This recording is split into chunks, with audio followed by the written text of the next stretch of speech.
সবাইকে স্বাগতম। আমি অনিমেষ চাকমা, কোয়ান্টাম কসমস স্কুলের একজন শিক্ষার্থী। আজ আমি আপনাদের সামনে উপস্থিত হয়েছি একটি প্রজেক্ট নিয়ে, যে প্রজেক্টটির নাম বায়ুর চাপ নির্ণয়। আপনারা হয়তো কারো কাছ থেকে শুনেছেন বা পাঠ্যপুস্তকে পড়েছেন যে বায়ুর স্বাভাবিক চাপ 1,01,325 প্যাসকেল, কিন্তু কখনো কি নিজে নিজে পরীক্ষণ করে দেখেছেন? তাই চলুন আজ আমরা সহজ পদ্ধতিতে পরীক্ষণ করে ফেলি। এই পরীক্ষণটি করার জন্য শুধুমাত্র বাছাই করে নিয়েছি একটি 5 টাকার সিরিঞ্জ এবং ভারী বস্তু, আর আমরা ভারী বস্তু হিসেবে নিয়েছি রঙিন পানি। কিন্তু ভারী বস্তুটির দিকে খেয়াল রাখতে হবে ভারী বস্তুটি যাতে সিরিঞ্জটিকে সাম্য অবস্থায় রাখতে পারে, অর্থাৎ এমন ভারের বস্তু নিতে হবে যাতে ভারী বস্তুটি সিরিঞ্জের পিস্টনে বেঁধে ঝুলিয়ে দিলে পিস্টনটিকে যেখানেই রাখা হবে সেখানেই থেকে যাবে। তো আমরা শুরু করি। আসলে আমরা যদি বাতাসের চাপ নির্ণয় করতে যাই তাহলে আমাদেরকে জানতে হবে চাপ সম্পর্কে। আর আমরা যদি চাপ কি তা সহজ ভাষায় বলতে চাই তাহলে আমরা বলতে পারি একক ক্ষেত্রফলের উপর লম্বভাবে প্রযুক্ত বলই হলো চাপ। আর এই চাপ নির্ণয়ের সূত্র হলো বল ভাগ ক্ষেত্রফল।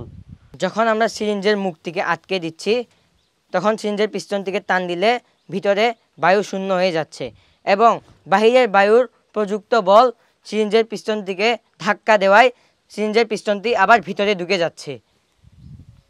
তো এখন যদি আমরা সিরিঞ্জের পিস্টনটির সঙ্গে একটি ভারী বস্তু বেঁধে ঝুলিয়ে দিই তখন আমরা দেখতে পাই ভারী বস্তুটি বাঁধার ফলে বাহিরের বায়ু চাপের প্রযুক্ত বল এবং এই বস্তুটির ওজন সমান হয়ে যাওয়ার ফলে সিরিঞ্জটি যেখানেই রাখা হচ্ছে সেখানেই থেকে যাচ্ছে। তো আমরা বুঝতে পারি সিরিঞ্জটি সাম্য অবস্থায় রয়েছে। তো আমরা সিরিঞ্জের ক্ষেত্রফল এবং এই ভারী বস্তুটির বল বা ওজন মেপেই আমরা আমাদের আশেপাশের বায়ুচাপ নির্ণয় করতে পারি। তো আমরা যদি এই ভারী বস্তুটির বল বা ওজন মাপতে যাই তাহলে আমাদেরকে প্রথমে দেখতে হবে এর ভরের দিকে। আমরা এর ভর পাই 1.055 কেজি।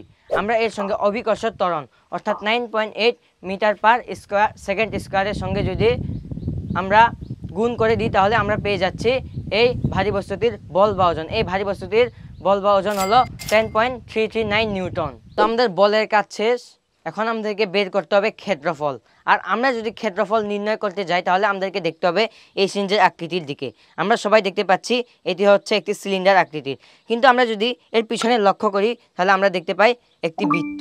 আর আমরা চাইলে এই বৃত্তের বেস মেপেও এই সিরিঞ্জের পিস্টনটির মুখের ক্ষেত্রফল নির্ণয় করতে পারি। তো আমরা বৃত্তটির ব্যাস পাই 1.14 সেন্টিমিটার। আমরা এটিকে মিটারে এনে যদি 2 দিয়ে ভাগ দিই তাহলে আমরা পেয়ে যাচ্ছি বৃত্তটির ব্যাসার্ধ। বৃত্তটির ব্যাসার্ধ হলো 5.7 × 10⁻³ মিটার। এখন আমরা জানি সবাই বৃত্তাকার ক্ষেত্রফলের নির্ণয়ের সূত্র হলো πr²।